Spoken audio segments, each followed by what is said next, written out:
Bonjour à tous, dans les mises au point, je m'efforce d'aborder des thèmes de façon précise et concise qui ont généralement rapport avec la psychanalyse. Ces vidéos vous permettront de mieux comprendre la logique que je suis dans les psychoanalyses et dans les vidéos qui viendront plus tard. Aujourd'hui, on va parler de qu'est-ce que c'est que la psychanalyse. J'ai décidé de diviser cette vidéo en 3 parties parce que le terme de psychanalyse renvoie à 3 choses différentes. Dans cette vidéo, je vous propose de discuter de la théorie psychanalytique. À proprement parler, la théorie psychanalytique ne s'appelle pas psychanalyse, mais métapsychologie. C'est le terme que Freud invente pour désigner l'ensemble des concepts qu'il a créés et utilisés pour décrire la vie psychique. De la même manière que la métaphysique va s'interroger sur l'essence et les causes de tout élément physique, la métapsychologie va chercher à décrire l'essence des processus psychiques. Qu'est-ce que le désir? Qu'est-ce que le rêve? Qu'est-ce qu'un lapsus? Qu'est-ce qu'un oubli?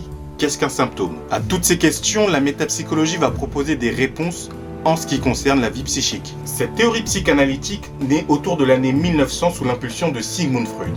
Avant 1900, on en a les balbutiements, les prémices.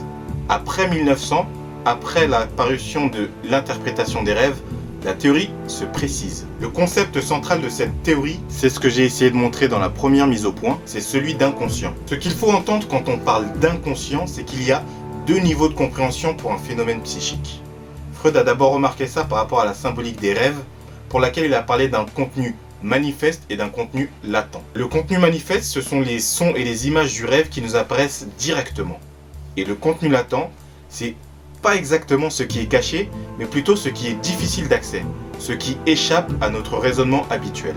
Un très bon exemple de la distinction à faire entre contenu manifeste et contenu latent, c'est la série Man Seeking Woman que je vous recommande vivement et dans laquelle on suit les errances sentimentales d'un jeune homme à travers des métaphores absolument surréalistes. Dans un épisode de la saison 2, on apprend que Josh est en train de perdre ses cheveux, ce qui l'angoisse grandement parce qu'il a peur de ne plus pouvoir séduire. Mais plutôt que de nous montrer une scène classique dans laquelle le héros s'arrache une touche de cheveux devant son miroir, la série nous montre Josh dans les toilettes d'une boîte de nuit, poursuivi par la faucheuse qui en a après ses cheveux. Pareil pour la suite de l'épisode où Josh va renoncer à chercher une femme superbe et se contenter d'une femme moyenne incarnée par une voiture des années 80. Ou encore le moment où il se transforme en flic désabusé qui n'en a plus rien à foutre de rien et qui est prêt à jouer les négociateurs pour une prise d'otage. Sauf que là, les otages, ce sont des hommes apeurés et le ravisseur, une ravissante jeune femme que personne n'ose aller draguer.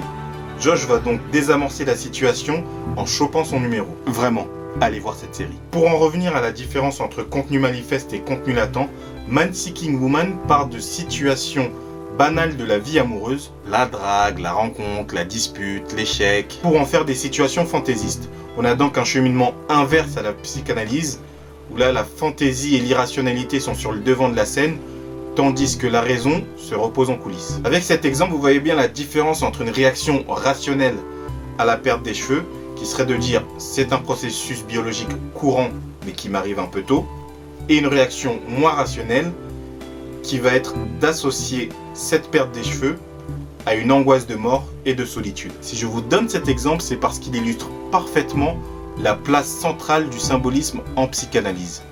Dans la conscience, les choses sont reliées par un lien logique. Dans l'inconscient, ce lien est de nature symbolique, c'est-à-dire que les choses sont associées les unes aux autres par une métaphore ou par une comparaison. Et c'est aussi par comparaison qu'avance la métapsychologie.